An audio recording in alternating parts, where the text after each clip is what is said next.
chair of the Program Planning Committee of the Wisconsin Institute for Public Policies and Service, and a faculty member here at UWMC. And I'd like to, on behalf of WIPS and UWMC, I'd like to welcome you to our program tonight called Trains, Planes, and What Sustains, How Transportation Builds Community. This forum and many other forums in our series this year are funded by the generous support of a lot of agencies, including the National Endowment for the Humanities and the Wisconsin Humanities Council. I've been asked to make a few announcements up front. First of all, if you want your names added to the WIPS mailing list to get information about these programs, you can sign up for that at the door when you leave. And also we will have available copies of the programming brochure that you can also pick up when you leave. Speaking of programs, there are two upcoming events soon. On Wednesday, September 30th, Richard Longworth will be here. He's a senior fellow at the Chicago Council on Global Affairs, and he will present a lecture on his book, Caught in the Middle, America's Heartland in the Age of Globalism, which refers to the effects of global trade agreements and things like that on small towns and large cities in the Midwest. On October 14th, there will be a panel discussion on the role of religion in building American community, which will feature Jim Lawrence, a professor emeritus of history at UWMC, Jim Benninga, assistant professor of religious studies at UWMC, Paul Boyer, professor emeritus of history at UW-Madison, and Jeff Kaplan, associate professor of religion at UW-Oshkosh. We want to thank others too who have been involved in putting all this together, including staff and interns who work at WIPS, our public relations director, Judy Witkoff, and our theater technician, Chris Berg, and Dean Sandy Smith, who's been very supportive of our programming at WIPS. The panel presentation will be followed by an audience participation section where we'll have somebody coming around with a microphone and you can ask questions or make comments. We'll ask that you limit your questions to one and your comments to approximately a minute. And then also we'd like you to fill out the evaluation forms we've given you and hand them back as you leave the door. We use those to evaluate our programming and decide what works, what we should change, what we might want to do in the future. We will end at 9, or maybe a little earlier, but certainly by 9, and after that there will be a small reception in the terrace room. Terrace room's easy to find. You go out the theater door and hang a right, and you can't miss it. Okay, with that, I'd like to introduce our panelists. First, Gregory Thompson from Florida State University, where he is a professor of in the Department of Urban and Regional Planning. His academic research interests are concerned understanding the role of public transportation in a car-dominated society, and he uses historical case studies and various quantitative methods to do that. He has also worked with various government organizations in public planning, including he was a lead consultant for the Select Committee on Mass Transit for the California State Assembly, senior transportation planner for the San Diego Metropolitan Transit Development Board, and a senior transportation planner in the Department of Transportation for the County of San Diego. And in those capacities, he worked on developing light rail and other transit planning activity. Our second panelist is Mark Parman, who is a senior lecturer in English at UW-Marathon County and an avid bicyclist and advocate for bicycling as a mode of transportation. He's also a journalist and has written extensively on bicycling for publications such as Silent Sports, Sports Afield, Velo News, and Dirt Rag. And he's also the co-author of Fat Tire Wisconsin, which is a guide to mountain bike trails in Wisconsin. And lastly, Brett Barker, who will also be moderating our panel, is assistant professor of history at UWMC. His main interests are the Civil War, but if you've talked to him for more than 10 or 30 seconds, you also know he's an enthusiast about trains, and he will be providing the historical context for railroads and other transportation systems here in central Wisconsin. And with that, I'll leave it off to Brett. Okay. Thank you very much, Lou. Well, tonight, as Lou mentioned, we will each have a presentation to give, but we do want to leave time for questions. And to begin, I just wanted to start with this comment. It is very appropriate that this campus, as part of this year-long looking at how to build sustainable communities, that we look at the role of transportation. A year or two ago, some of Professor Petch's students, who introduced us, some of his students looked at the carbon footprint of this campus. And we have all made efforts on this campus to save electricity, to save water, to think about paper usage.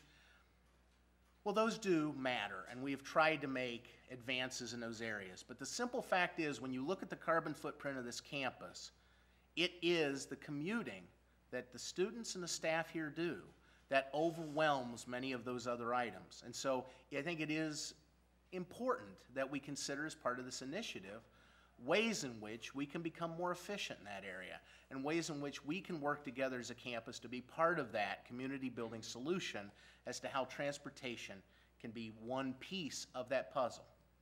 And so, without further ado, I'd like to turn it over to Greg Thompson and let him begin to speak about the role of light rail in this entire puzzle. So, thank you. Go.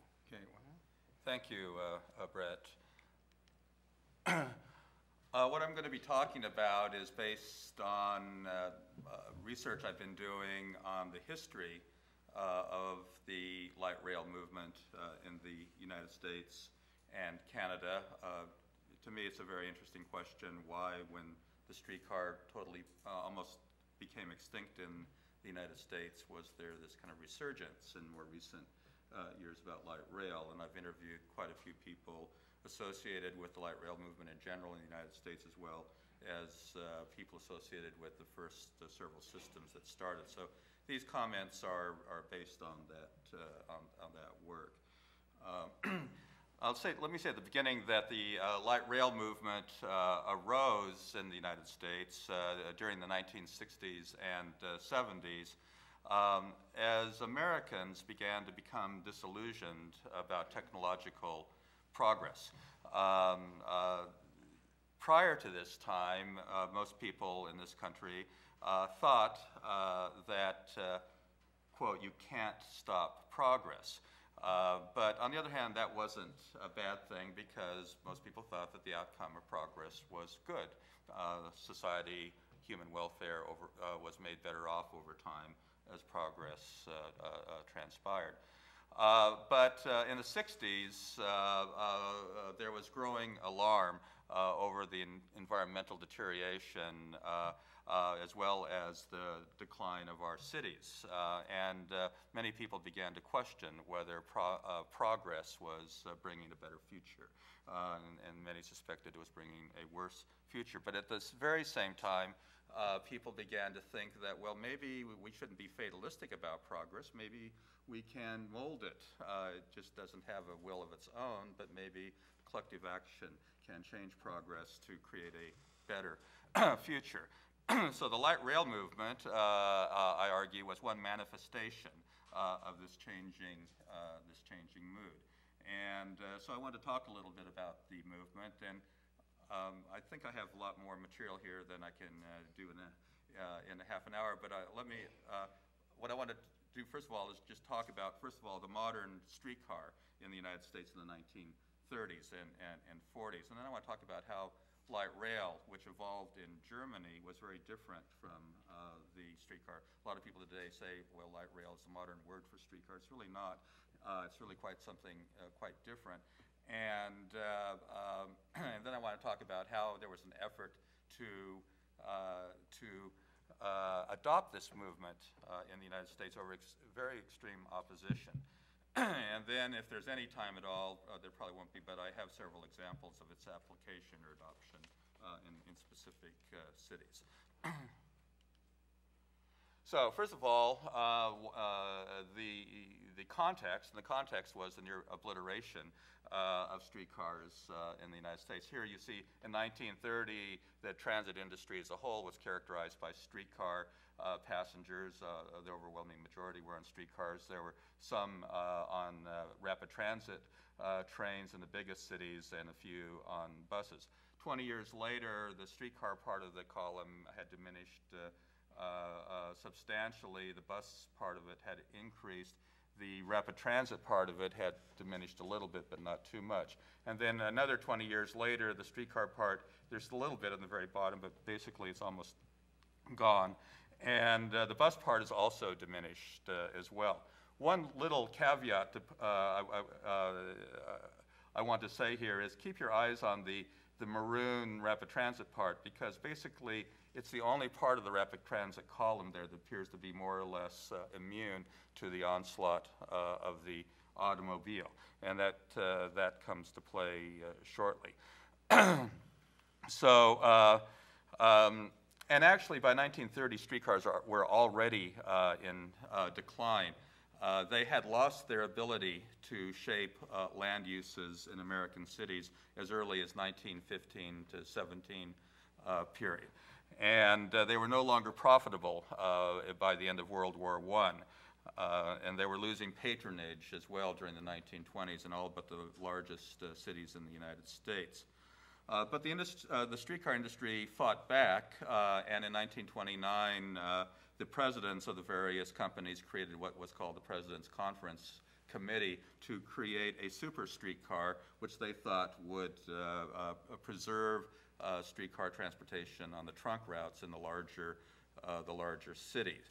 And in 1936, with the help of the transit supply industry, the electrical industry, they unveiled the what was called the Pcc Streetcar, which was actually a marvel of American industrial engineering. The main feature of the PCC compared to earlier streetcars was it had the ability to operate with the same agility as an automobile.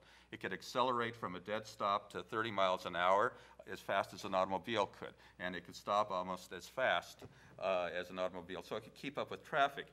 But the trick for a streetcar for doing this was how can you accelerate without throwing all of the standing passengers on board to the floor. And so they developed a control system that was extremely smooth. And the PCC was characterized by this very smooth acceleration in contrast to the old streetcars and smooth deceleration. So that was a stunning accomplishment. It was also very quiet. Even the wheels had rubber inserts between the steel treads and the inner parts of the axles. And as you can see, at least to me, it looks modern looking. I don't know how it strikes your eyes, but certainly to the average person in the 1930s, it looked as modern as the most modern automobile at that time.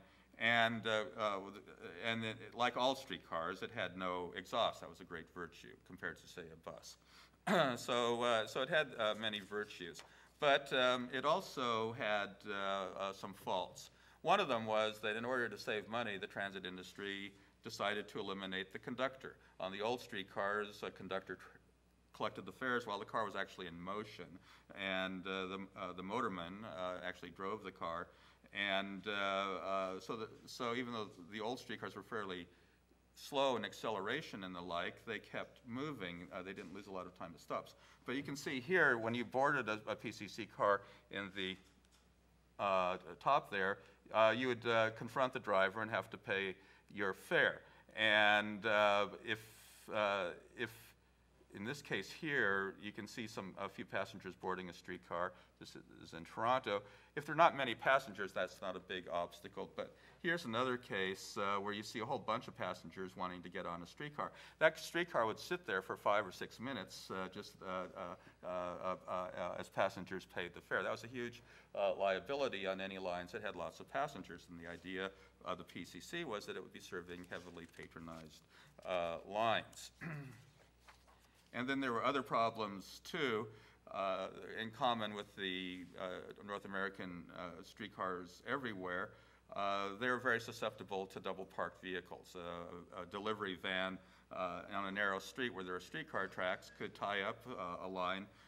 As you can see here, a whole bunch of cars have been accumulated as the line was blocked. And then the bane of streetcars everywhere in North America was the left-hand turning automobile, making a left-hand turn on the tracks, which blocked the progress of cars. So these were major problems. So that was the American concept, though, a streetcar that would blend in with the automobile, would be able to thrive in the automobile's environment. In contrast, in Germany, at the end of World War II, they developed a different concept. the main transport systems in German cities prior to the war was based on streetcars, and most of the big cities were severely damaged, and the streetcar systems were heavily damaged. So the German transport planners tried to decide what are they going to do to rebuild transit. Should they keep the old streetcars the way they were? Should they rebuild them the way they were? Should they abandon them and put in buses instead, or should they build a lot more subways? Or should they do something different? And the one thing all of the German planners decided on was that the future world in Germany was going to be based on the automobile. Like here, the automobile was going to be the main form of transportation, and that was the environment in which they had to make this decision. All of these things were embraced by different cities, but a lot of cities, though, decided to rebuild the streetcars, but different than what they had been. And in particular, the Germans rejected the American concept of which the Pcc streetcar was the example. The Germans said, you're doing the wrong thing to try and create a streetcar that will blend in with the traffic. What we need to do is create a streetcar system that's segregated from the traffic. And that was a very major departure from the way the Americans had viewed the problem. In part, they were able to do this because they had the cooperation of traffic engineers, which American transit systems never had. And they also said that the streetcars need to be run in trains. They shouldn't be like a bus on a rail, a single car. They needed to be run as trains. And those trains had to have lots of big doors in them, and you had to create a fare system so that passengers could use all of those doors. They could board all of those doors. And they did develop a fare system for doing that called the proof of payment system. Americans often called it the honor system, but it really wasn't an honor system. And they wanted the streetcar drivers to be out of the fare paying loop, yet they wanted to keep labor productivity high.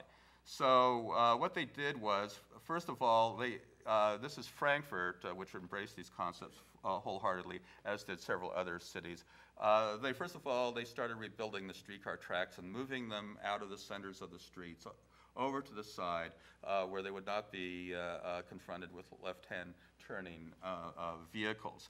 And these are pictures taken in '66 and '68, and you can see basically the progressive segregation of the streetcar vehicles from motor vehicle traffic. Not complete segregation. There are still automobiles crossing the tracks at intersections and driveways and the like. And you can see a driveway in the lower left-hand picture right there where vehicles could cross over and go into a loading area. But basically a lot of thought was put into the system so that automobile vehicles and delivery vehicles would not block the passage of streetcar trains. And as cars got out of the centers of the cities where there's more room, you had more segregation and higher speed running. And then the attention to the fares. You can see this is a page from Modern Tramways in 1973, but you can see the attention to doors given to a vehicle here. This is one vehicle, but it bends twice. It's like three vehicles permanently attached to each other with 1, 2, 3, 4, 5 double width doors in them. And the fare system was based on roving inspectors. Passengers would buy their own fares. They could get on in any door. They wouldn't be inspected when they got on, but there would be roving teams of inspectors, maybe who would inspect 1% of the passengers, that would check people's proof of payment. And if you didn't have proof of payment, you would be fined. But what this system did with little labor was it allowed basically to what evolved from this was the development of short rapid transit trains, short subway trains running on the surface rather than underground. Short trains with doors that could board and alight passengers as rapidly as rapid transit trains could. This is a very different concept from that in North America. And, oops. So the result was basically low-cost subway trains on the surface. And it was not a modern version of the old streetcar at all, but a new mode of transit. It was faster than streetcars, quite a bit faster, and had much higher capacity than streetcars. The implication of this was that moderate-sized cities could have rapid transit. Subways were out of the reach of all but the largest cities. They're so terribly expensive, and elevated railways were expensive as well, and also had the double a problem of being very unsightly and desired. But here you had the ability of running silent trains on the surface through pedestrianized precincts that had high capacity, relatively rapid trajectory that could blend in with pedestrians and rebuilt cities.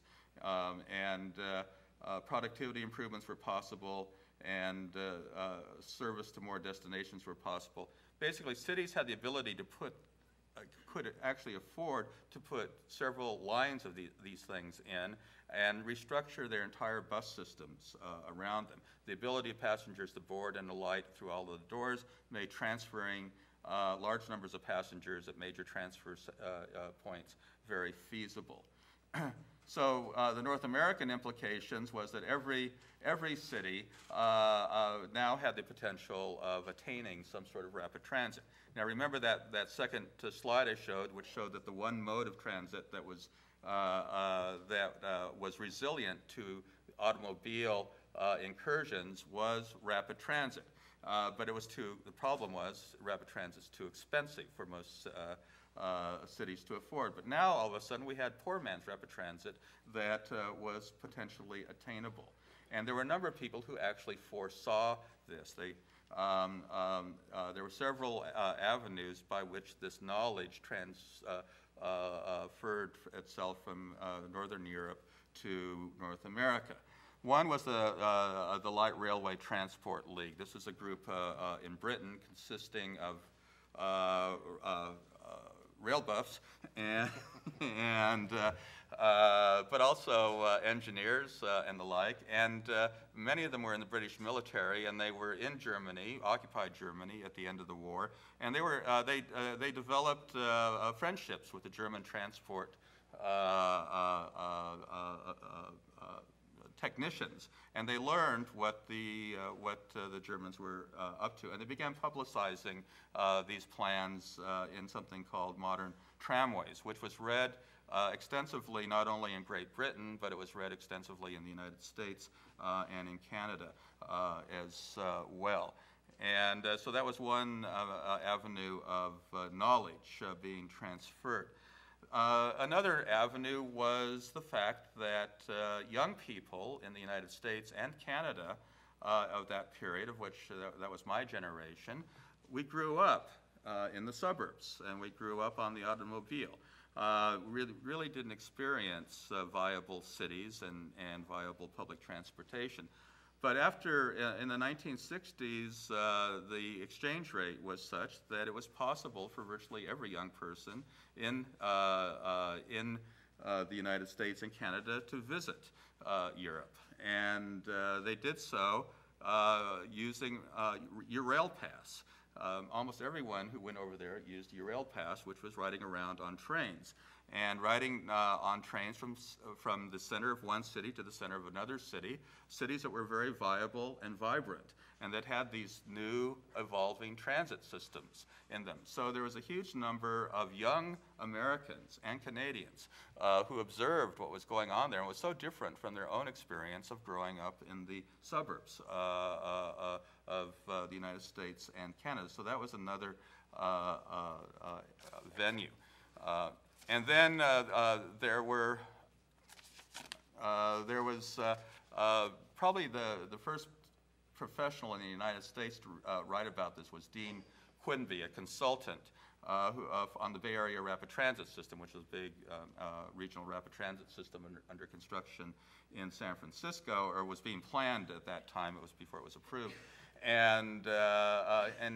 But he was aware of the huge cost of rapid transit systems, and after becoming aware of what was going on in Northern Europe, he said, wait, there's another way in which we can create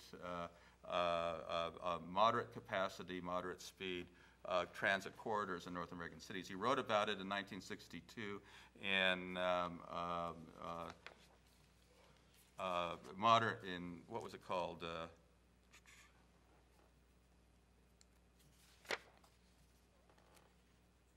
Traffic Quarterly, which was one of the major outlets of knowledge on transportation developments in the United States. And then several years later, Stuart Taylor, who is an independently wealthy person in Washington, D.C., after reading Modern Tramways, became convinced that this sort of thing was applicable to U.S. cities. He convinced Traffic Quarterly to publish an article if he would go over there and talk to the transit executives in the major cities in Germany as well as Switzerland and Holland, where these ideas were being developed. So we had these outlets. Then in 1972, there was an academic by the name of Vukan Vucic, who's an engineer from Yugoslavia originally. He personally knew many of the engineers, transit engineers in Germany. By this time, he was a professor of engineering at the University of Pennsylvania with a joint appointment in planning. And he started advocating for light rail. He got together with Stuart Taylor, who wrote the article I just mentioned. And in 1972, he was commissioned by the new Urban Mass Transit Administration to write a report describing the state-of-the-art light rail development in Northern Europe. At that time, it was not called light rail, but that was the year in which the term was coined. Vukan Vucic and Stuart Taylor together got together with the Transportation Research Board and had them form a committee in the Transportation Research Board called the Light Rail Transit Committee. And that committee decided that there needed to be branding of this concept, and they decided the brand name would be called light rail.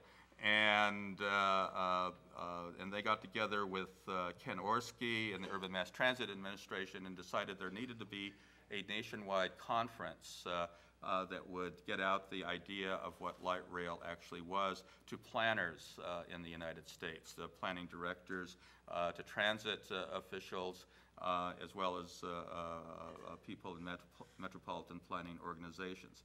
And so in 1975, the Transportation Research Board and the Urban Mass Transit Administration jointly sponsored the first National Light Rail Conference.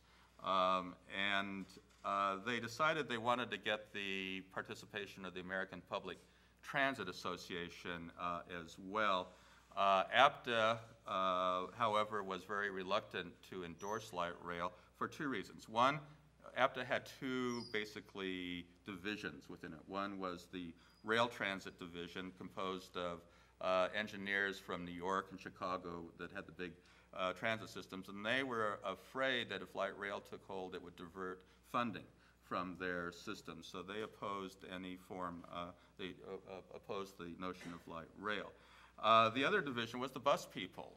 The bus people, at this time, bus transit in the United States was in the in the public sector, but it hadn't been for very long. Before the 1960s, it was a private enterprise area, and there was, I'm not going to go into national city lines, but there was an effort by General Motors to buy out streetcar systems in the 1930s and 40s and convert them to buses. An outfit called National City Lines was formed by General Motors and other automotive interests to create a holding company that then would buy up private streetcar systems and convert them to buses. Whether that had a role in ending the streetcar, the American version of the streetcar in the United States, is debatable or not. But nonetheless, by the 1970s, almost all of the senior managers in the transit industry were people who had been trained under National City Lines. And they were ideologically opposed to any rail transit development in the United States. And so the American transit industry was one of the largest obstacles to the implementation of light rail in America. But UMTA, the American Public Transit Association, belatedly decided they could not withhold their sponsorship from this conference, so they reluctantly did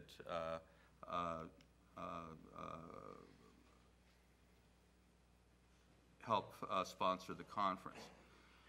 So that's basically the background to its spread. The first North American metropolitan area that only had buses to adopt light rail was in Edmonton, Alberta, in Canada. Their first line opened in 1978.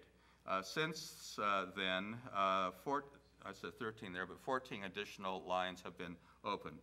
Calgary, the only other Canadian system, although it looks like Toronto now is going to put a lot of light rail lines in, and 12 or 13 U.S. systems. The first all-bus metropolitan area in the United States to adopt light rail was San Diego. It did so in 1981. And I'm probably getting close to the end of my time, but pardon? Yeah, okay, so let me just say a few words about Edmonton. It illustrates several points that I make in other systems. Edmonton, Alberta had a municipally owned transit system. It always did. But since it was all bus, but since the early 60s, the transit management had advocated a rail rapid transit system connecting the downtown Edmonton with major developments in the outer areas, and then restructuring the bus system around that rail system. They were thwarted politically by the city council on more than one occasion, and at the end of the 1960s, it appeared that their plans for rail transit were dead. But the concept was resurrected by citizen activist groups who basically formed around an anti-freeway movement and also a pro-community development movement. The city of Edmonton at the time had dense old neighborhoods. It had no freeways, but the city engineering department wanted to ramrod freeways through the older neighborhoods, which there were a number of community activists who wanted to revitalize those same neighborhoods. And you can see here a plan for a freeway interchange. I don't know if you can see the little squares under this, but those are all little houses under this interchange right in the center of Edmonton.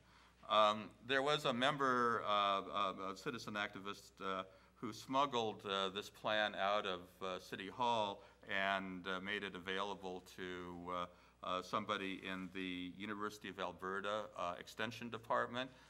Jerry Wright was his name, who Jerry Wright tried to organize citizen groups, and he decided there needed to be citizen groups organized around stopping this proposed freeway system. And he organized the University Practicum on Community Analysis and got several high-powered people in the community to work underground to oppose the freeway system. This group published this little book here called The Immorality of the Automobile, and it presented the freeway plans for the inner city area. It also showed how freeways could be stopped if rail transit was implemented in its stead. A year later, this same group put out this book, a 52-page book called Light Rapid Transit. Originally was the answer for Edmonton. One of the members of the group put a little carrot there and put the immediate answer for Edmonton. But basically, this was a tract explaining what light rapid transit was of the North European stripe and how it could be adopted in Europe. You can see the car on the cover is the U2 car that was delivered in Frankfurt in 1968, several years before this time. In fact, there's a picture of the U2 car before it was actually in operation in Frankfurt. And I won't go too much more into detail in Edmonton, but you can see the blue lines there. Did the blue lines show up from the audience? I can't see them very. They do, okay. The blue lines show proposed light rail lines in the city. The red lines are bus lines. You can see in a number of places, here for example, and here, these are stations where there will be anticipated major transfer movements between bus and rail. These buses are pulled out of the downtown Edmonton, which is this area here, and instead they serve the suburbs much better than what they previously were being served by. So here we have a paradox. We have a rail transit system which typically is thought of as a centralizing mechanism, something that favors the downtown. But instead, what it's doing here is it's allowing the creation of a decentralized transit system where people can get anywhere in the metropolitan area, not just downtown. They can get downtown too, and it's well served by the rail line, but they can go anywhere with this combined rail-bus system that is made possible with this light rail technology. So that's where I think I'll stop it now, but this is the story of San Diego as well. It's the story of Portland. It's the story of Sacramento with slight variations. And today, where light rail is successful, in most cases where light rail is successful, it maybe accounts for maybe 8 or 9 or 10% of the total transit service in the area, but carries 30 to 50% of the riders. On the other hand, you have express buses in these cities that account for maybe 15 to 20% of the service, and they carry about 7% of the riders. So the work done by this concept of light rail in the cities where it has been adopted, not all of the cities, but in some of them, is very successful. Those are the most successful transit systems today in the United States, where patronage per capita has been growing, where productivity has been improving, in contrast to all bus systems where decline is the word of the day in every dimension. So I'll leave it at that point.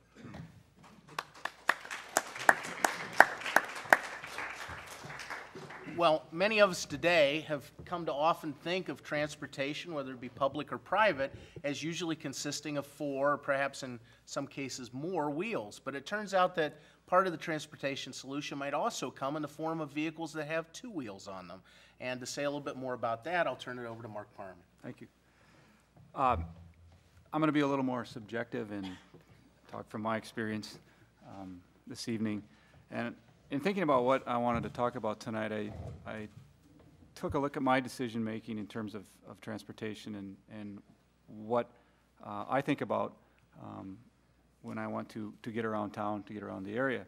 And people often come to me and say that, you know, you're this green person, this environmentalist, but I have a car and a truck and 2 motorcycles that fit into my transportation mode. But the first thing I think of when I want to get around town is always my bicycle. I've been teaching here for 19 years now, and that's been my main mode of transportation to the university. And it's not something that I look at as a hardship. In fact, I would prefer to ride my bicycle first and foremost, even when it's 10, 15 below. My brother once told me that there's no bad weather, just bad equipment. So if you gear up for it, it's not so bad. Although the heated seats in my car are a sore temptation to me. The next thing I think of is my motorcycle and getting around town. If I have to go, well, I went to the dentist a couple days ago, which is probably about 12 to 13 miles away, so that's a long ride between classes. So I rode home on my bicycle and jumped on my motorcycle and rode my bicycle back to the university later that day. And if I need to drive up north with my dogs or my wife, I don't want to put her behind my dogs, but she's out there somewhere in the audience. Then I might take my car if I have to load things into it, or if I need to haul firewood, I might take my truck. So they all serve in my transportation model. But in thinking of community, what struck me about those 3 forms of transportation was that when motorcyclists meet each other on the road, they do the 2-finger wave. I don't know if you've seen them do that before. Most times they wave at each other. Bicyclists, when they meet each other, do they wave or head nod, or if you catch somebody on the road and you roll up next to them, you might have a conversation with that person. And those two groups also, motorcyclists and bicyclists, also have a lot of social rides. And those are very close-knit communities. But in the automobile, mostly people seem like they're, waving with the middle finger or screaming and yelling at each other. And there doesn't seem to be a lot of community formed with those modes of transportation. And I think that bicycles in particular have a lot to offer communities in terms of their transportation, particularly university. The good news is the bike racks here this year have been more full than I've ever seen them. In fact, you got to search for a place in front of North Hall here sometimes to squeeze your bike in. And I'm noticing more and more bikes all around the building, which I think is the positive news on campus. In Wausau in 1991 when I moved here, it was a pretty bleak place for a bicyclist. I don't think at that time we had any sort of bicycle infrastructure. We had bicycle routes, but essentially what the city and county had done was just to place those signs. And they later took them down because of liability issues, is what they have said. County KK, which is south of town here, at that time did not have I think it has a 3-foot shoulder right now. When it didn't have the 3-foot shoulder, it had bike route signs, and it no longer has bike route signs, but now has a 3-foot shoulder. So I don't quite understand the signing. But it's not officially a bicycle lane, so they decided to take the signs down. But we now, in the last 2 years, we've formed the Marathon County Bicycle and Pedestrian Committee. If you're interested in those plans and want further information, I could point you to the website that the county has established. And there are things happening in Wausau. It still rates fairly low in the state of Wisconsin in terms of bicycle and pedestrian infrastructure when you compare it to Madison or Milwaukee or Sheboygan, who just received a very large grant from the federal government to establish a system, a study system there in Sheboygan. But we have County R. Some of you have perhaps ridden a bike in County R and the bicycle lane there. We have a bicycle bridge over the Wisconsin River connecting, I guess it would be the town of Mosinee over to Rothschild. I don't know if people have ridden on that and know where that is, down by the Rothschild Mill. County NN was just paved with a bike shoulder from Rib Mountain to Marathon City. So things are happening. Things are getting better out there. So I think we're moving in the right direction. I am hearing things from the city council and from the county board that they are starting to realize that people want to live in communities that do have bicycle infrastructure, that have green spaces, that it actually makes it a more valuable place to live. And I'm starting to hear that from some of the city council members and county board members, which is where the change is going to happen. So I think Wausau is moving in the right direction. I encourage you all to jump on 2 wheels and ride. It's not the hardship that you think it is after a while. It can actually be fun, invigorating. You get a lot of material for stories, a lot of action out there on the roads. And I think it is one of the few modes of transportation that doesn't have a lot of negatives associated with it. I can't think of, obviously there's pollution when you make a bicycle, a much more minimal pollution than say a car. But there aren't a lot of downsides to the bicycle other than 20 below in January, although that can be a invigorating experience as well. So I encourage you all to get on 2 wheels.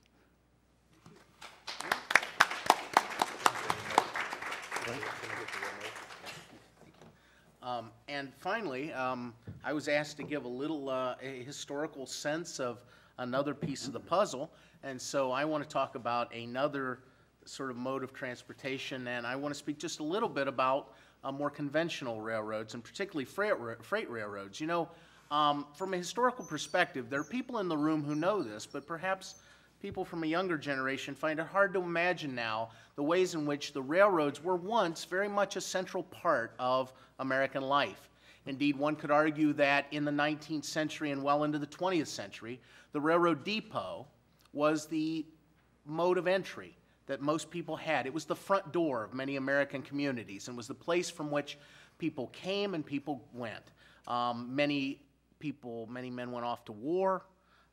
Many people went off to new lives, and they came back home again, and the depot was the place they did that. Frankly, now, in many people's eyes, in a place like Wausau, the freight railroads are frankly that thing that most frustratingly don't let you get to where you want to go as quickly as you want to get there. And that is true. I have been stopped. I will admit, I'm not as upset as many when I get stopped by a train and get to watch it pass, but it is an annoyance. It is an inconvenience, but it is also, I think, a part of the answer in a way that many people don't recognize. I think for a long time, railroads did not try to advertise what they had to offer. I've noticed that recently, I've begun to hear on the radio and on TV, CSX in particular. There are now essentially 4 major railroads, U.S.-owned railroads in the United States and 2 Canadian companies. CSX is one of them. And CSX has begun to actively promote on the radio, in particular, their efficiency. And they often talk about how efficiently goods can be moved by rail. The American Association of American Railroads, which is the group advocacy site, gives the statistic that today, on average in the United States, freight rail can move 1 ton of goods 457 miles on 1 gallon of gas. A diesel in this case. That is nearly 4 times as efficient as truck transport. And so what I wanted to do today was to just cover a couple, very briefly, to give you a little sense of what freight rail might and might not do in this sustainable community that we're all trying to build. So let me go to the first slide. Do I do that or do you do that? Oh, very good. Okay. First of all, most people don't realize that in revenue ton miles, railroads today still move more goods to market than any other single mode of transportation. More than trucks, more than oil pipelines, more than water. Indeed, 43% of U.S. goods move by freight railroads. The amount of goods moved by freight railroads continue to climb. Here's a historic chart, and that number, as you can see, which has continued into the 2000s, has continued to climb since. And the decline, there has been a slight decline because of the economic downturn, but not as sharply, nearly as sharply, as in other modes. Now, there is a downside when we look at the question of sustainable communities, and particularly the idea of freight railroads as green, and this, I think, might be a warning sign on the horizon. It's what freight railroads are moving today. These are the commodities that freight railroads in the United States today move, and as you can see, the largest piece of that pie, some 45%, is coal. That coal is overwhelmingly coming from the state of Wyoming, from the Powder River Basin, that is western low sulfur coal. Power plants all over the United States, like Weston, use that coal to generate electricity.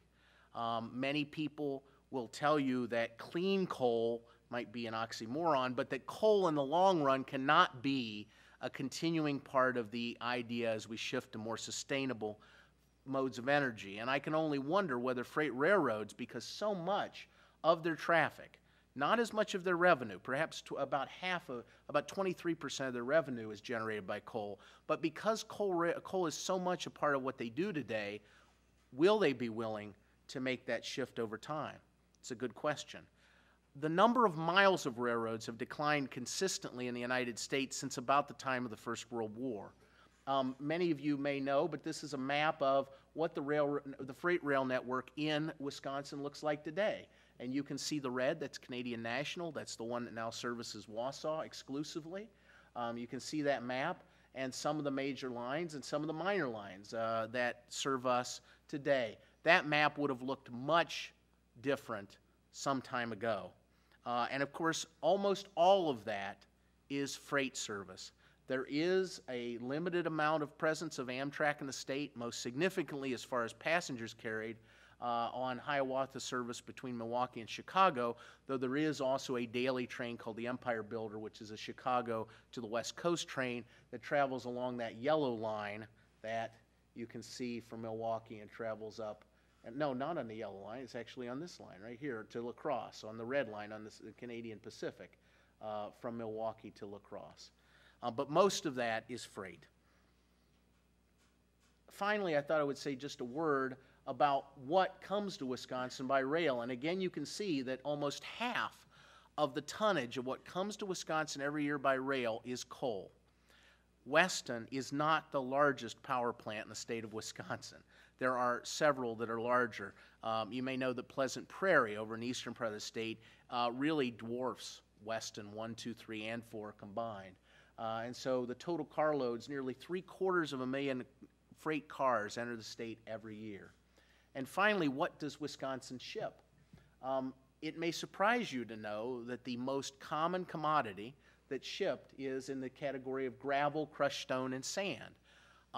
We in Wausau make some small contribution to that. You may know that if you ever see those little white cars that say Wisconsin Central on them, they are taking crushed stone from the 3M plant that has been crushed and is going to be used as roof granules and goes throughout the United States, and that's what they're carrying, and that would fall under that percentage, and you can see the other percentages there.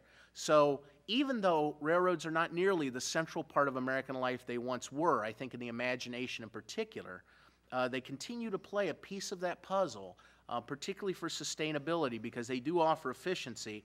And I have to say, the railroads, I think, if anything, are quite acutely aware of that. Not only are they giving those statistics that CSX offers on the radio, but you can go to the American Association of American Railroads website, and they even have a little green calculator where you can put in how many cars you're going to, how many railroad cars you're going to move from city A to city B, and how many tons of greenhouse gas you will save, and how many trees would have to be planted to absorb all that excess carbon dioxide that would be generated if those moved by some other means.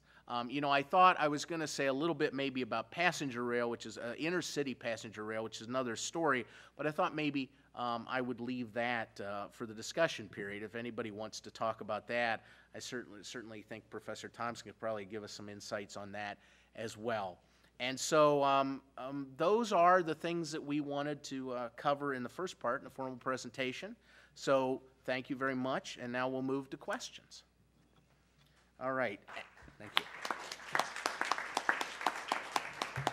And again, just a reminder, we would love to hear your questions because this is being taped. We would ask that before you answer the question, raise your hand if you'd like to ask the question. Before you give the question, raise your hand and someone will come with a microphone so that your voice can be recorded so they don't just hear our answers, but indeed hear your questions as well. All right, so who would like to start?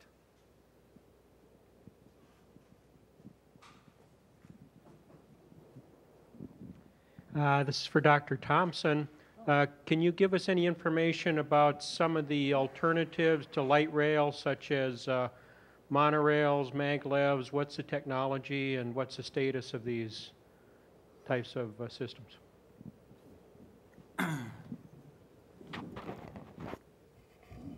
At this point, there is no alternative to light rail other than bus rapid transit.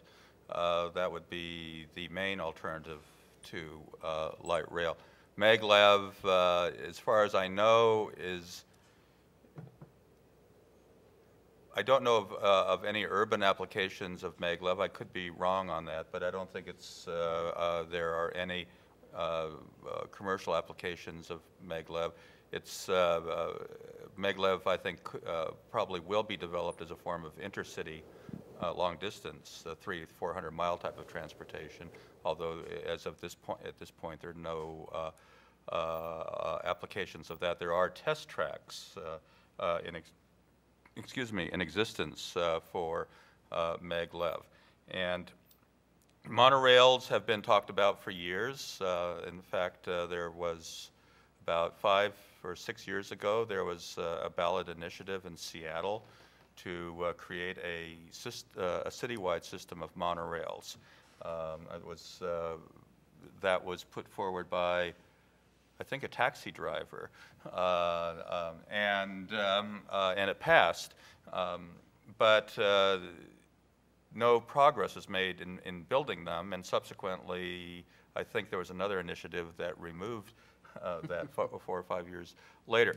Monorails basically don't offer anything technologically superior. I mean, they're elevated, so you have to deal with an elevated structure, which is costly to build, and you have elevated stations where passengers get off and on the cars are quite obtrusive because the platforms cover the whole street area with the canopy overhead. The columns, if you've been to Disneyland, are not that obtrusive where the beams run. But the cost of doing it is very considerable, having an elevated structure. And the switching, where you switch a monorail from one track to another, is a very cumbersome affair that's never really been worked out satisfactorily for regular service. So these are problems that have prevented monorails from being implemented. They've been talked about for years, but there's never been a commercial application except for that short 1 mile stretch in Seattle that's an outgrowth from a World's Fair in the early 60s. So, but bus rapid transit now is the main contender. The federal government has been pushing it, particularly under the last presidential administration. And the idea is that you have basically buses that look exactly like a light rail train, and they're long. All of the principles I talked about that were developed in Northern Europe are the principles that have been adopted by bus rapid transit. Vehicles with lots of doors, with proof of payment fare systems, so you can transfer lots of people and the like. And the idea is that you get all of those things, but at a lower cost than light rail, because you don't have to have the tracks and the overhead wires. Of course, they're diesel, which means you have pollution with them as well. So far, both light rail and bus rapid transit are being implemented. In terms of comparison of light rail with more traditional express bus, such as you have in, say, Minneapolis, light rail is doing far better in terms of attracting passengers than the express buses. Okay. Yes. When I was a kid, Brett's probably heard this before. I lived in the city of Racine, and we had access in the 1940s to something that was called the interurban, and it was a wonderful system. They looked, the cars looked a little bit like the streetcars in your illustrations, but they were connected, 2 or 3 of them. And you could get on and you could run from Kenosha to Racine to South Milwaukee to Milwaukee at a very modest fee or cost. It was a wonderful system. And I've been following in the Milwaukee Journal for the last year or two the efforts that are being made today to create something called a KRM system, I think. I don't know, maybe Brett has seen this. They're trying to find a way to it sounds like return to something like that, only with modern technology. However, in this instance, and in the case of the city of Milwaukee and light rail, you know, there's something going on in Milwaukee too, this fierce battle where I think it's the mayor of Milwaukee maybe is fighting the governor of Wisconsin, or no, that's not right. But there is a struggle. Maybe it's the county executive in Milwaukee that is the problem. In any case, I'm getting to the point of my question. In that case, nothing has happened yet with light rail in Milwaukee. It almost seems kind of stalled. As far as I know, they can't agree on how to get together and build something like this KRM, the Kenosha, Racine, Milwaukee, to serve the corridor. And I wondered if you would care to address, or somebody could address, the kind of politics and the how-to of getting these systems developed. You know, and maybe that means you could address the funding mechanisms that allow these systems to develop. I mean, so far, it looks to me like we have big trouble in Wisconsin trying to get something done. So could you address the funding and the politics that allows these changes to take place? Well, I don't know a lot about the local situation. I am aware of the old interurbans that used to run in Racine, and actually my very first train ride was on an interurban as well, from Monrovia into Los Angeles on the Pacific Electric Railway back in the early 1949, I think it was. But and I'm very fond of the interurbans. But in terms of the politics, I'd say it's different in different areas, and I've been personally involved when I was a little bit more subjective in my involvement in some of this, like the person who smuggled the freeway plans out of City Hall, that was me. So in Edmonton,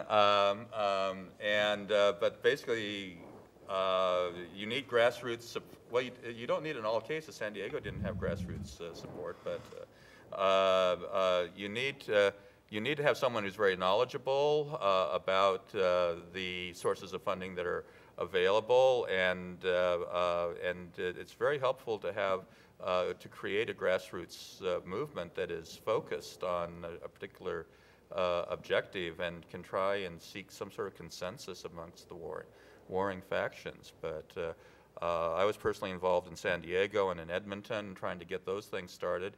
It was a huge effort in both cases, but ultimately successful. And I'm aware of what happened in Portland.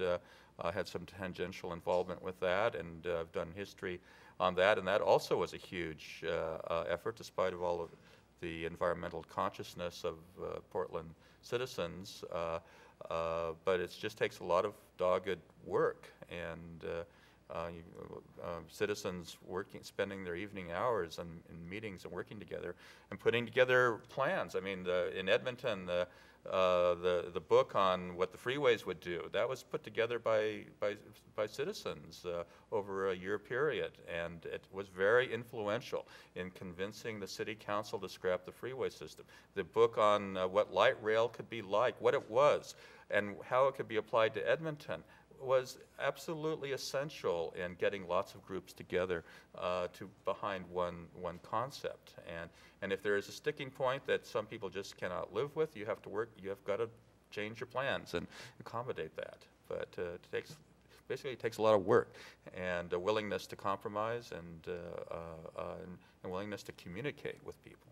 And you know, the other thing that I'd add to that is, you know, I think in some ways the 800-pound gorilla that we haven't talked about is the automobile culture in which we live. And frankly, people have become used to the idea of spending huge amounts on highways and on civil aviation as well, but that's a whole nother matter. And that thinking about spending monies in new ways takes a lot of convincing. People are not used to it. People have questions about how it's going to work. When I went to graduate school in Madison, every year it was like watching the leaves change. The Isthmus, which is the equivalent of their city pages, would have, you know, this light rail system that they were going to set up in Madison that would work so well because the existing rail, I don't know, maybe it'd be a hybrid model, but the existing rail network sort of goes right to the Isthmus, and it was so natural and so obvious. And yet that community that clearly in some ways had a lot of political support for it, there's nothing there. I mean, you know, and I'm not even sure how much is on the drawing board yet. You know, at the time, I mentioned the Empire Builder that runs as close to Madison as Watertown, and there was a proposal to make a little shuttle that would run from Madison to Watertown and connect with the Empire Builder and allow Madison access to the National Rail Network. And the cost of doing that was $32 million, and people raised their, you know, there was a great hue and cry that that was the most amazing waste of money that they'd ever heard. And in that same year, Wisconsin Department of Transportation spent nearly as much on rebuilding the interchange, one interchange between what they call the Belt Line, which is the area, if you know Madison, the highways around where it met the interstate. So we're used to spending massive amounts of money on highways, and you're right. It is a matter of coalition building and education about this new way of thinking about transportation, because for a very long way we have thought about transportation in one way that we also, many people sort of associate with the sort of individualism and freedom that the car allows, because you can jump in it and go where you want, when you want, and there are none of the other problems that people associate with rapid transit, or other devices, whether it's true or not. Yeah, one point, I mean, you know how much it costs to build a parking space in a typical downtown parking structure? It's roughly $40,000 of capital investment, as much as you could build a home for a very small home for somebody. No one would ever consider it legitimate for government to just build a home and give it to somebody for $40,000, but they view it as legitimate to build a $40,000 parking space and allow someone to park in it for $1 a day, someone who's very wealthy and can very well afford much higher than that. But that's a sort of kind of a hypocrisy that we have in our society that you're referring to, but can be, I think, through citizens pointing that sort of thing out, you can begin to get some support for spending on alternative things that might be more socially useful. Another question? Comment?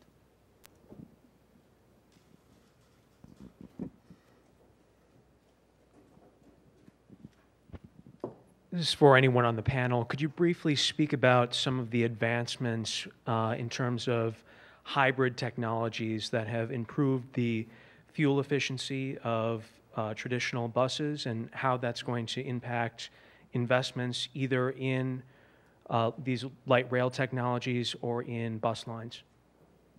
Do you know much about that? No, I'm not really up on the on that topic. Clearly, though, to the extent that diesel pollution can be reduced, it makes buses relatively more attractive. I don't know about the noise of a bus roaring away from a stop or not, but the pollution part of it, if it can be addressed through hybrid vehicles, that's a plus. The other thing I can say about that is whether it goes with freight rail, because again, those are diesel engines. There are, actually California led the way. California passed legislation that made the freight railroads develop a new generation of particular switch engines that were much more eco-friendly and had much lower emissions. They more or less applied to the freight railroads the kind of emission standards that they were applying to automobiles in the state. And that has made some of the GE and GM, who are two of the major producers of diesel locomotives in the United States, made them reconfigure some of their locomotives to pass those standards. And now, what do you know? They found out that there's a market nationwide for those engines, because it turns out other people would like cleaner engines. They just, unlike California, are unwilling to take the risk of legislating, because when California did that, people said, oh, you're going to close down the freight railroads. They'll just refuse to operate because you're holding them to a higher standard than the rest of the country. But in fact, what happened was the railroads wanted to do business in California, made the changes, and then now the products exist from the manufacturers that other communities are beginning to adopt. Professor Thompson, a question about success in terms of light rail. You mentioned a number of cities in the United States that have light rail. Could you identify the city that you think has been most successful, and what are the components of success? Okay, I'd say there's two that are the most successful. One is Portland, and one is San Diego. What makes them successful? Well, first of all, you have to consider the entire metropolitan area, and part of success is having local bus transit cover the entire metropolitan area, not just part of it. A second component of success is having a light rail, what I call overlay over that. That is, the light rail basically, a local bus operates at roughly 12 miles an hour or so, including stops. It's very slow. A light rail operates, or should operate in the range of 25 to 30 miles an hour. And by regional overlay, I mean a grid of light rail routes that interconnect with each other and with the local buses at stations spaced every mile to mile and a half apart that achieve that higher speed. And that also needs to cover the entire metropolitan area. There's no place in the United States where there is a regional overlay that covers the entire metropolitan area, but San Diego and Portland, of mid-sized cities, do have the total coverage of local bus service that's tied in to light rail. So having the light rail lines do in fact cover a large part, I'd say sectors of the metropolitan area. Now, what is success in that? Well, success to me is increasing passenger miles per capita, that is riding habit. The percentage of people in the region who use transit is on an upward trend, and it has been for a couple of decades in both Portland and San Diego. Another component is productivity, the number of passengers who are on the vehicle at any given time has been on an upward trend in both of those regions as well. This is all vehicles in the entire metropolitan area, not just light rail, not just bus, but all of them. And a third component of success is having operating costs go up less than elsewhere. And it'd be nice if operating costs actually went down, but the real operating cost, which is adjusted for inflation, have gone up in both San Diego and Portland, but not by very much in contrast to the typical experience of the transit industry in the United States. Now, most transit systems in the United States, you have falling ridership per capita, you have falling productivity, and you have skyrocketing cost in comparison. So by success, I mean those achievements that San Diego and Portland have been able to achieve. Other regions achieve those sorts of things in part of the region, but they don't cover the entire region. Dallas is one, Denver is another. I'd say over time they might in the future, because they are trending in that direction. What about cultural studies? Are there studies that have to do with the impact on neighborhoods, impact on people? If one shifts from the automobile to light rail, I mean, I'm not aware of such studies. And I have to say that even in Portland and San Diego, there has not been enough of a shift from the automobile over to transit if their study were done, I don't know if there'd be much of an impact that would be shown. But as far as I know, no studies have been attempted along those lines. I think over time, if we could have comprehensive metropolitan systems combined with higher fuel prices and parking policies that charge motorists a larger share of the cost of parking, we will see such shifts occurring. But it will take more effort than what we've experienced today. Can I ask a question while we're getting the microphone to the next person? Professor Thompson, do you think light rail could be viable in a community the size of Wausau and the surrounding area? And if not, how big do you think it might have to be, or what might have to change before that was a real possibility? Well, right now there is a debate. There are some proponents that are saying, well, what we really need to develop are modern versions of the old streetcar, the sort that I talked about in America, because it's a lot cheaper than light rail. And you have, say in Portland, for example, connecting an inner city neighborhood with the downtown and the Portland State University, and then another inner city neighborhood to the south, about 5 miles long in total, I'd say now, haven't kept up with it closely. A more traditional streetcar line, but using modern articulated vehicles with lots of doors, and they have free fare zones, so passengers can in fact get on and off all the doors. Something like that could perhaps be made to be workable in a community like Wausau. I have to say I don't know Wausau very well. I just came in a few hours ago. I saw what I saw from Gene drove me in and pointed out things from me, but I don't have a sense of the community, and I'd have to have a sense of the community before I could really answer that question intelligibly. But but what I would shoot for would be a Portland-type streetcar, but try to segregate it from traffic as much as you can, and put in a fare system so you can make use of all those doors, and then I don't know how many buses exist in Wausau today, but try and restructure the buses around, say, one line that hits many of the major destinations, if that's possible to do with one line, and then have lateral bus lines connecting to stations every mile apart or so. It might work. Something like that, I think, could actually work in Tallahassee, which is bigger than Wausau, but not by a whole lot. And I wouldn't be surprised that maybe within my lifetime we might actually see that in Tallahassee, but we'll see. All right, any other questions out there? Yeah. I have a comment and a question. You asked about buses. There are some demonstration projects of buses that run on fuel cells. And depending on how the hydrogen is produced, they would be almost carbon neutral in their operation.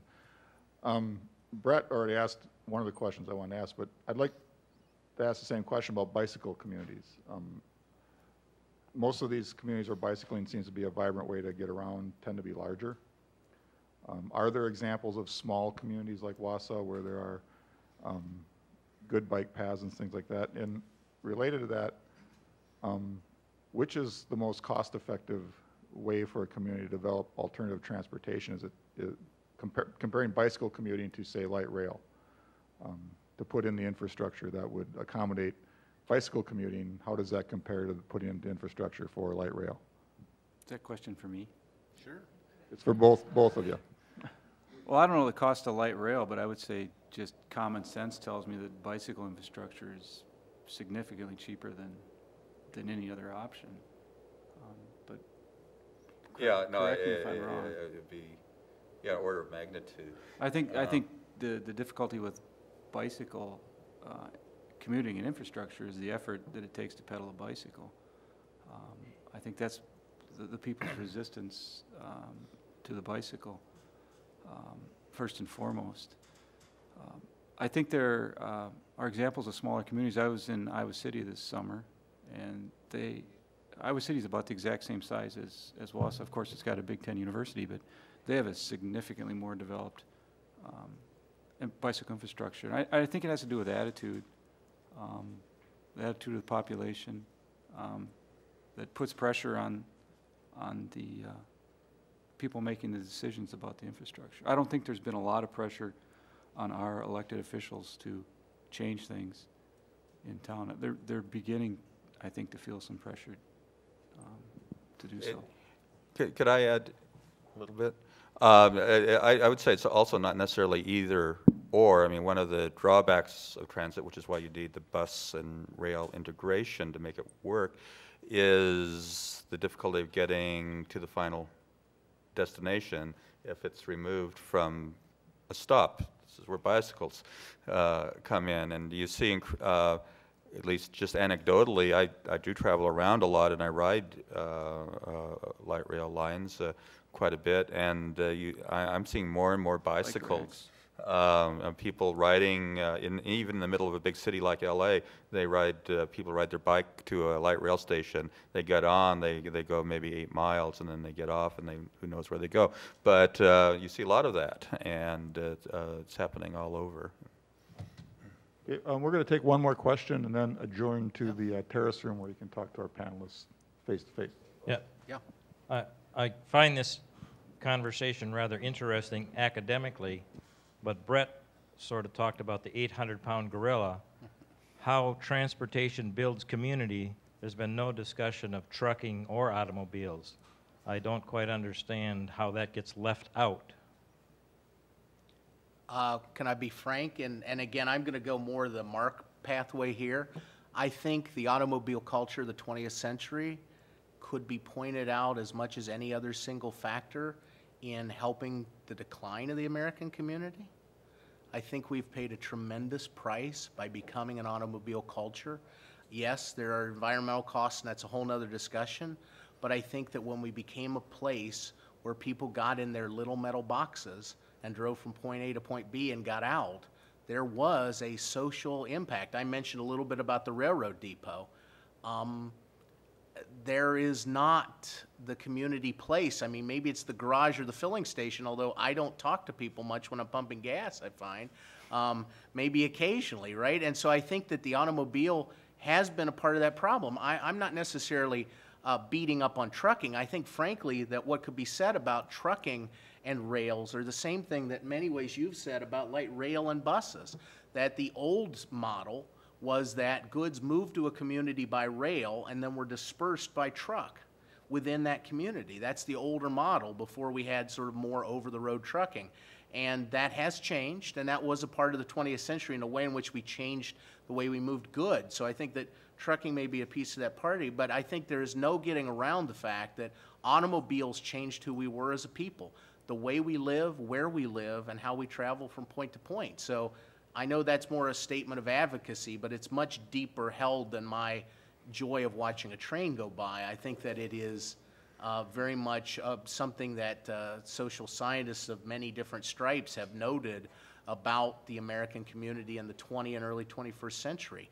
And so I think that's why I should say that originally we were going to have somebody come and talk about the highway piece of the puzzle, and I would welcome that, and I'd welcome discussion of it now. But what we have done with the automobile since World War II, in my opinion, is not sustainable for either the environment or the community. And I'll just say that was my opinion there. But I think I have some things to back it up. I think that there's some pretty solid evidence that shows that we're probably not going to be able to keep going that way forever. As comfortable as I will personally admit it is for me to jump into my truck and drive down to campus every day, I will be willing to admit that I am as much a part of the problem as many other people here, but I admit that there probably is a problem there that needs to be addressed. That's the way I'd answer that. Could I add a note? Please. I think car culture is also a culture that excludes some people, and we tend not to think about those people. If you don't have a driver's license, it excludes you from that community. One of my colleagues was in my office this week asking about a bicycle for his father, who's 77 and doesn't have a license to drive a car, and he said his father was very frustrated, feeling place-bound and isolated in the community. And getting him a bicycle would give him a mode of transportation to get around and participate in the community. So I think it's a form of transportation that does fracture communities in some senses. And there is an economic threshold, of course, involved with Yes. car ownership as well, which I think everybody understands that ever had to take care of a car. Okay. Yeah,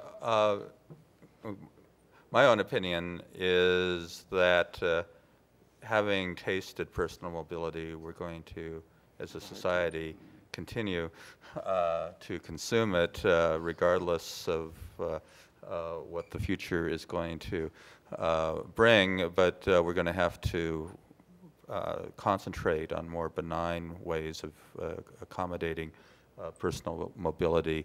I think we need to decide how we want our neighborhoods, what we want them to look like, and then try to accommodate motor vehicle movement to support the way we want our community to be. But we're not, I don't think we're going to get rid of it as the dominant form of transportation at all. And public transportation will be for maybe 10–15% or so of the populace. But I think your point is well taken. There is a whole area that needs to be looked at. How do we design the community for around personal mobility as well? And that is being done. Part of what makes, say, Portland so interesting is that a lot of what they're doing is that exactly, in addition to what they've been doing in terms of transit-oriented development and building up their transit system.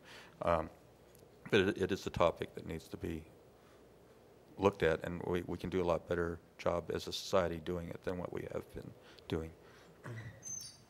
Okay. Well, again, thank you all for participating. I want to welcome you and to come to future events, and thank you very much.